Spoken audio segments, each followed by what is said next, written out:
Welcome to another Expert Insight interview.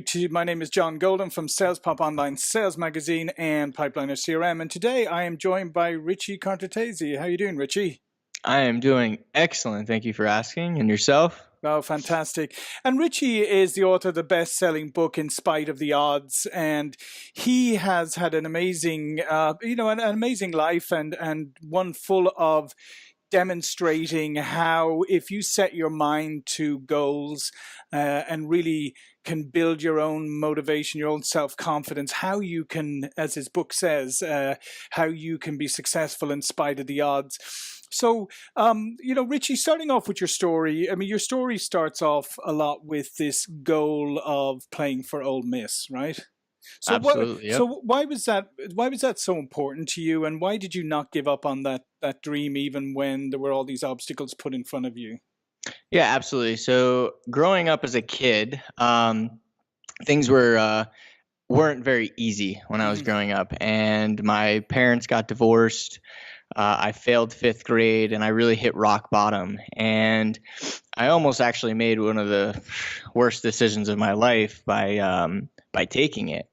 And since I could ever remember, my dream was to play college football. Like, it is what I loved. I watched it on TV, and I was like, one day I'm going to do that. And after all this went down and I failed fifth grade, I went on the internet and I looked up the academic requirements needed in order to play college football. And that night, when I looked at those requirements, I looked at them and I didn't say, I could definitely do that.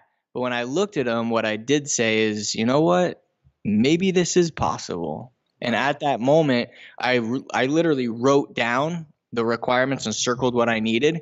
And that moment, I had written down my goal, and all of a sudden, I started to do things differently. I acted differently. I did things every day to attract myself closer and closer to that goal, and things started to happen differently around me. And so that's kind of where it all started. And I like that what you just said there about the fact that you didn't look immediately and go, okay, yeah, I can do this. But you said that this is possible. Right, and I think that's a great starting point for the salespeople and sales managers who are watching this, and that is switching your mindset to the possible rather than seeing things as impossible or setting your goals too far ahead, but just considering that yes, it's possible that I can make this. Yes, it's possible that I can make this quota. So Richie, you decided this was possible. You started doing everything to try and put this dream to right, but it wasn't exactly smooth sailing, was it? No, not at all. So what are some of the things that happened and how did you overcome them?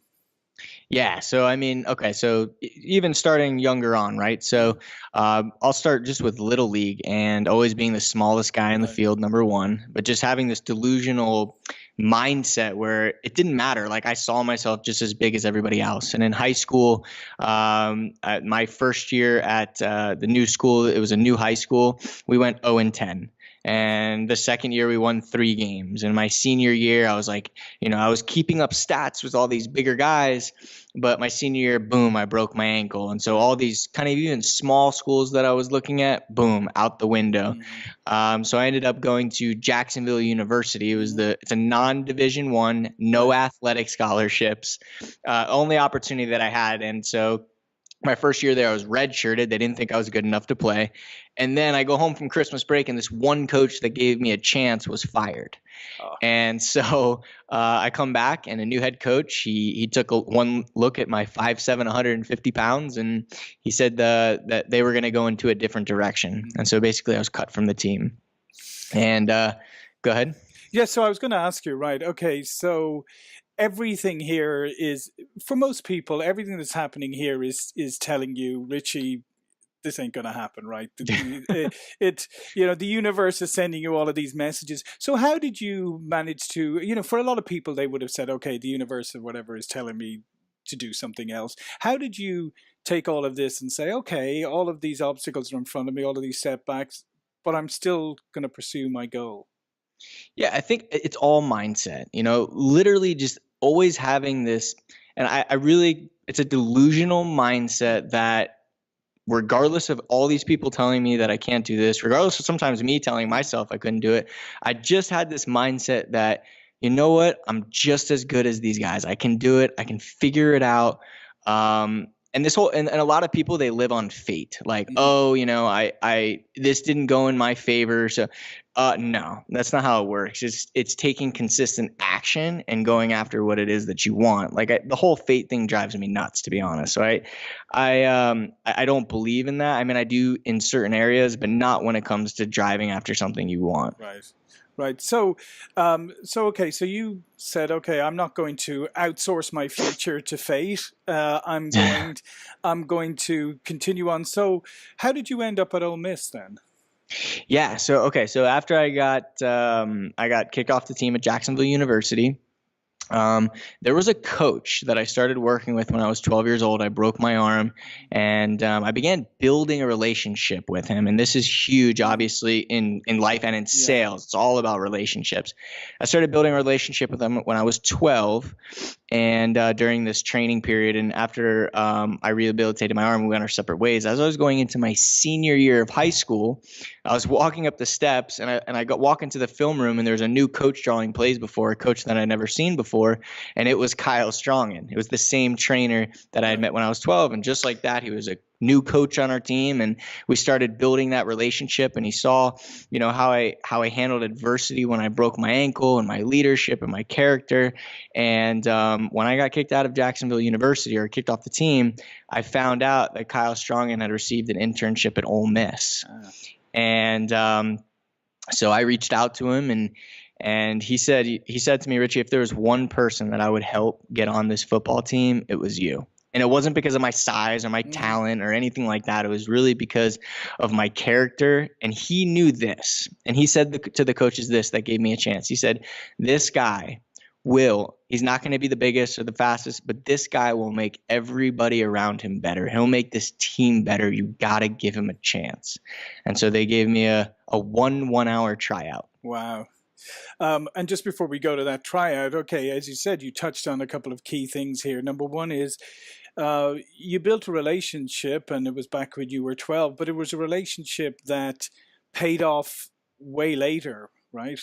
So I think it's a key lesson for salespeople, constantly building those relationships, and then, giving that person a reason to believe in you. Like he saw you when you were 12, he saw you face adversity, and therefore he knew that this is somebody that he could trust, and not just trust, but somebody he could recommend. And let's face it, as salespeople, getting recommendations and referrals is so key. And people won't do that unless they trust you, and they've seen something in you in the past. So he trusted you, so he was happy to give you that referral, that testimonial, and you got your 1 hour tryout. So so for a lot of people, it's great. You got this opportunity. You got the 1 hour tryout. Now, for a lot of people, it would be, oh my goodness, I've got 1 hour to prove myself. I mean, a lot of people would maybe even crumble at that stage, even blow their great opportunity. How did you approach that hour? Yeah, so I basically for the remaining piece of that summer, I learned okay. So actually, let me dive into this a little bit. We talked about building relationships and the importance of building relationships, and how key that is. And in sales, we live in a world of instant gratification where we need something now. Like if I'm going to meet with a client, if I'm knocking on a door, I want a sale now. But in a lot of sales, especially the bigger ones, that's not how it works, right? Absolutely. So it's about building that trust, like you said, in the relationship. And so that's why you're right. I like how you twisted in the referral piece, because that's exactly what happened. But when I look back, looking at a sales professional and in my sales career and in starting businesses, most of the time, it never happens right away. It's the seeds that you plant along the path that get you there. And so to answer your question in regards to, what I did going into that 1 hour tryout, one thing that I like to talk a lot about as well is overcoming fear. And this is something we face in sales. I mean, on a day-to-day basis, whether it's picking up the phone, whether it's knocking on a door, whether it's having to tell a client and say, we can't fulfill. These are things that we have to face. And it's identical. It's the identical emotion that I had to face during that 1 hour try, walking into the tryout with guys like Michael Orr from The Blind Side and Mike Wallace and all these guys, Eli Manning, and I'm just sitting there and I'm like, man, talk about having to overcome fear. But what fear causes people to do is to procrastinate, right? And I was sitting there and I was like, I just want to go home. Or it causes us to feel the feeling of the fear of failure is something that holds a lot of people back. And I felt these things, what will my friends think of me if I don't make the team? What will my family think of me? I went all the way to Mississippi and for this 1 hour tryout. But what I did is I just prepared myself the best I could. I learned the ins and outs of exactly what I was going to need to do at the tryout. I practiced it over and over and over again, which built confidence. And a human being with confidence is the most powerful thing there is. And so when I give a formula on overcoming fear, I talk about, having a mentor or a coach or a manager, someone to advise you, and then getting extremely educated on what it is that you're trying to accomplish or do, and then practice it over and over and over again. If you do those two things, you're going to build confidence. And with confidence, you can overcome any fear, whether it's failure, rejection, the unknown, what people may think about you. And I just did those things, and I stood up with my head high and just did the tryout.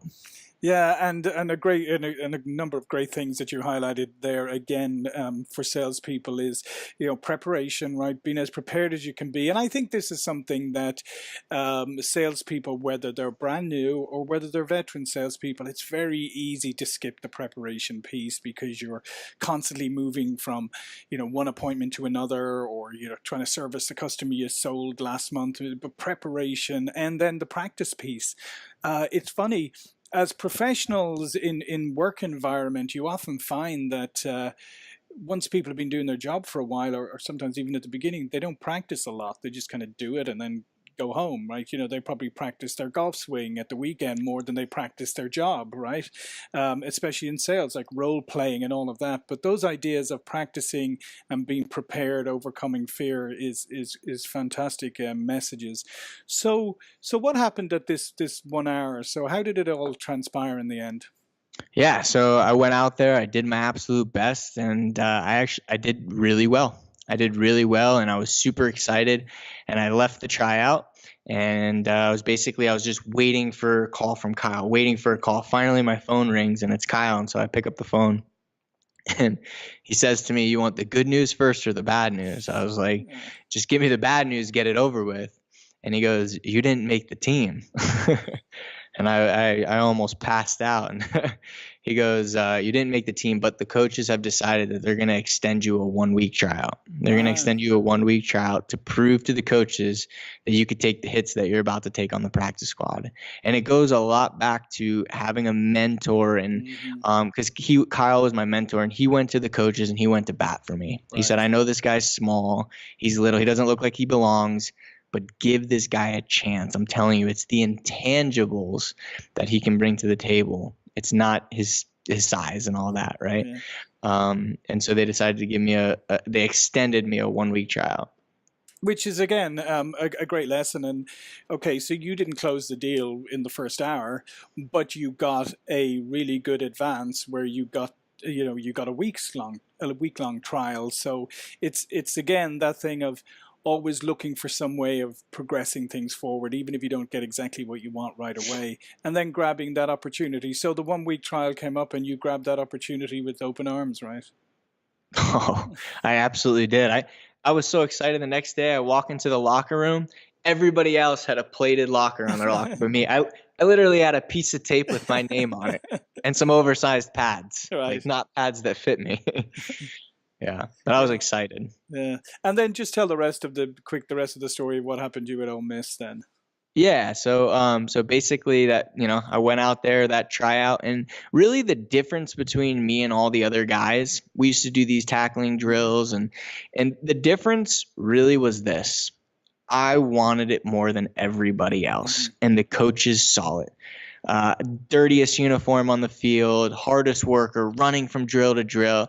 I just wanted it more than everybody else. And the coaches were like, we cannot let this guy off this team. He has to be on this team. Right. And so they had to give me a chance. built this whole reputation. End of the year, coach gets fired. Right. Come back from Christmas break. We have a team meeting. I walk into the team meeting and I'm not even on the list. I'm not even on the team. And so I'm like, geez. So I come back. I'm not on the team. So that second year, I had to build this whole reputation up again. And at the end of the year, we get invited to the Cotton Bowl. And I go down there, practice with the team for 3 weeks. Don't get to dress for the game. Just wear my jersey and stand on the sidelines. And we win the game. The team that dresses and plays goes into the locker room. Mm-hmm. And I have to sit on the bus for 2.5 hours while the team celebrates. And I was angry. I was like, man, I did everything I could.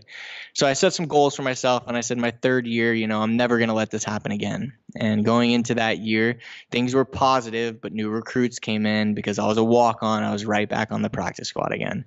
And throughout that year, the excitement of being on the team, those things really started to diminish. And my vision of earning a scholarship, running out of the tunnel, playing in a game got really cloudy. And this is really rare, but we ended up getting invited back to the same bowl game in Dallas, Texas.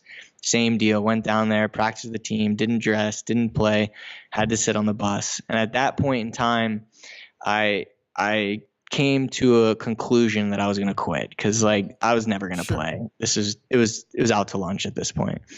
And I had a conversation with my dad, and I'll never forget this. And he said, and this comes back to the fear of what people may think about you, is don't let somebody's opinion dictate your future. Right. And I really thought about it, and I was like, you know what? I've got 1 year left. I'm just going to go all in. And over that summer, I was in the head coach's office every day asking him what could I do. And there were some days I would go to his office and the door was locked, and I'm pretty sure he was in there. He was so tired of seeing me. And but I was in the weight room almost every day, in the film. I mean, every day just doing something, and a spot opened up on special teams. And so I took that spot. And then going into training camp, I knew the playbook, knew what the coaches wanted, and so I did really well. And a lot of the new recruits that year, a couple of them didn't show up. And about halfway through offense, I earned a spot on offense. And right before the final scrimmage before the season, I ran out the tunnel. It was just something different this day. And it was a bright blue sky. There was fans in the stands. And it was a warm day, and I get a tap on my shoulder, and it's the head coach. And he turns around, I turn around, and he looks at me. And all I could really think about in this moment were all these, my fifth grade teacher who told me I wasn't going to be anything, and all my friends that told me Mississippi was a waste of time, and the coach at Jacksonville who cut me. And he looked at me and he said, you know what? You've given me no choice. And he goes, you're now on scholarship. Congratulations. And that was a real, that moment, that feeling that I had was like the greatest moment in the world. I had a great scrimmage, and I could tell you the rest a little later, but that's really kind of the story of what it took to get to that point to get the scholarship. Yeah, and that's incredible, because what you just said there, the coach said to you, you gave me no choice, right? And I think that's something that people can take away from this, is that you went through the adversity, you took a couple of steps forward, then you got knocked back again, then just when you thought things were working out, it didn't, but you kept going. And I think the thing is, you kept preparing yourself. You said the last year you just really went for it, but the most important thing is you were ready and willing to take the opportunity when it presented itself, so whether it was special teams or whatever, and you gave them no choice. And I think that's something great for salespeople to take away, is like, are you preparing enough? Are you putting in all the work so that you're almost giving your prospect or customer no choice but to buy from you, because you've done all the hard work, you've proven the value, and you keep whatever they put in front of you, you keep coming back and are able to address it.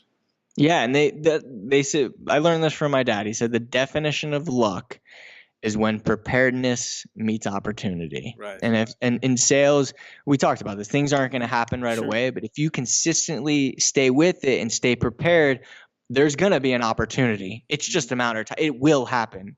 And it's just whether or not you're prepared or not. And if you're prepared and there's an opportunity, boom, you'll get it. And people will say, oh, you got lucky, it's not luck in my, No. But and I think the other thing is, you took the special teams, right? That opportunity. Sometimes I think people miss opportunities because they look at it and they go, well, it's not exactly what I wanted. So maybe I'll hold on. Whereas I believe, and in your case, you just proved it, I believe that every opportunity is a path. It may be to a destination, or maybe a path to another path to take you to a destination. So you just got to grab it. So just tell us, we'll finish out in the last few minutes. Just tell us about the rest of your time at Ole Miss and how that season went for you. Yeah, absolutely. So, and to kind of move forward on what you're saying there, I mean, you're absolutely right. And so, moving forward from that, that the spot on special teams wasn't the most glorious. I was the field goal holder. Right. That was my spot on special teams. But I knew that was my opportunity to get on the travel bus. 3 years, every Thursday, running to the locker room to look at the list and not be on it, and to know that every week I was going to be on the bus. That was the big deal in the beginning, is get on the travel squad. And so I was on the travel squad at that point. So I started getting in games, and I got my first SEC catch, and I helped the team in certain areas. And but you're right. That was the key. That was the one thing that I needed. It wasn't the most glorious, but is what I had to do in order to get on the bus. And so, I didn't end up earning a scholarship, just a scholarship at Ole Miss. Started in all 12 games my senior year. Got to run out of the tunnel at Alabama and LSU and Auburn, and had SEC catches. Ended up being a Scholar Athlete of the Year. Actually, that's that right there. Oh, awesome. Which is a lettering and honor roll in the same year, and graduated with a degree from Ole Miss. Played some arena football professionally, and wrote a book about it that took off and has really inspired and helped people. And I don't share this. I want to share this out of gratitude and just really thankful for the people that have helped me. But I share this because if I can do it with these circumstances, you can do it with your circumstances. And that's why I share it.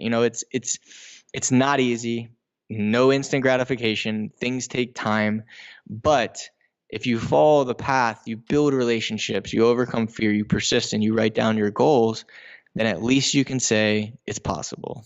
Yeah, now this has been fantastic, and I thoroughly endorse, and I think people should check out your book, In Spite of the Odds, because everything you say is so pertinent in the world we live in today. As you referenced at the beginning, today, the world of instant gratification, of people shortcuts. There's a shortcut to everything. The reality is there's a shortcut to nothing. Magic pill. There's no magic pill. There's no silver bullet. You can just put all those aside. Everything you've talked about today is building relationships, preparing, practicing, taking opportunities, overcoming fear, and never giving up. I think any salesperson who adopts that, I think, will be successful. So, Richie, before we finish, I just wanted to give you an opportunity to tell people a little bit more about yourself, how they can find out more about you and contact you.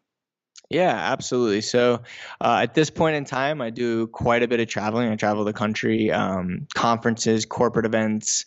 I'll go in and meet with sales teams. I have literally a step-by-step online course for salespeople on goal setting, and not just goal setting, but actually how to write down a proper goal, what relationships you're going to have to build, what obstacles you're going to have to overcome. So it's written out almost like a vision board that you can look at every single day. Lots of studies have been done. If you write down your goal, you have a 42% greater chance of achieving that goal. Yep. And so I have the opportunity to work with sales teams and help them, go from maybe a lower percentage of goal of where they are and raise that, or build teams together. And so the best way to find me is if you go to dominatemygame.com, and there's a contact page right there. And then I can give you an email address. It might be kind of hard to say during this, but maybe sure. we could put it in the description. Yeah, we'll put it on the description. Absolutely. Yeah. But as I said, I highly recommend that you check out Richie. As you can tell from today, he's got a great story, but he's got great key messages that are so pertinent in the world we live in today. So, Richie, I want to thank you again for your time. My name is John Golden from SalesPOP Online Sales Magazine, Pipeliner CRM. This has been another Expert Insight interview, and see you all again for another one really soon. All right, take it easy, John. Thank you. So I encourage you to subscribe to salespop.net, the online sales magazine. Also subscribe to our YouTube channel, and then comment. Get involved in the conversation. Love to hear what you have to say.